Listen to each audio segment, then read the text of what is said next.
ఆడవాళ్ళైతే Rythu Bharosa start చేయి 70 లక్షల రైతుల ఖాతాల్లో డబ్బులే నేను కూడా అడగవచ్చు. మగాడివి అయితే మహాలక్ష్మి స్టార్ట్ చేయి, 1,67,00,000 మంది ఆడబిడ్డలు ఉన్నారు, నెలకు 2,500 ఇస్తానన్నావు, స్టార్ట్ చేయి నేను కూడా అడగవచ్చు. కానీ నేను ఇవన్నీ ఏమనట్లేదు. ఒక్క సీట్ అయినా గెలవము అనే మాట మాట్లాడావు కదా. నీకు నిజంగానే దమ్ముంటే రేవంత్ రెడ్డి గారు, నేను సవాల్ చేస్తా ఉన్నా, నేను నా సిరిసిల్ల ఎమ్మెల్యే పదవికి రాజీనామా చేసి వస్తా. నువ్వు నీ ముఖ్యమంత్రి పదవికి, కొడంగల్ ఎమ్మెల్యే పదవికి రాజీనామా చేసిరా. నీ సిట్టింగ్ సీటు మల్కాజ్గిరిలో ఇద్దరం కొట్లాడదాం. ఆ ఒక్క సీట్లోనే తేల్చుకుందాం. ఈ రాష్ట్రం అంతా అతలాకుతలం చేయాల్సిన అవసరం లేదు. ఆ ఒక్క సీట్లోనే నేను వస్తాను మా పార్టీ తరఫున, నీ తరఫున నూరా, నీ కాంగ్రెస్ పార్టీ తరఫున. అక్కడ తప్పకుండా తేల్చుకుందాం. ఎందుకంటే ఒక్క సీటు గెలవను అని మాట్లాడుతున్నాం. మరి నీ మల్కాజ్గిరి పార్లమెంట్ సీట్లో అసలు ఎన్ని ఎమ్మెల్యేలు గెలిచింది కాంగ్రెస్ పార్టీ? గుండుస్తున్నాం. ఎంతమంది కార్పొరేటర్లు గెలిచారు నీ మల్కాజ్గిరి పార్లమెంట్ పరిధిలో?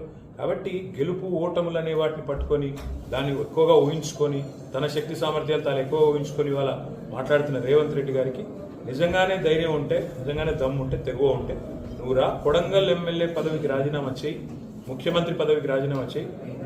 మన మల్కాజ్గిరిలో నీ పార్టీ అభ్యర్థిగా నువ్వురా, నేను కూడా నా ఎమ్మెల్యే పదవికి రాజీనామా చేసి నేను కూడా వస్తాను. అక్కడే తెచ్చుకుంటాను.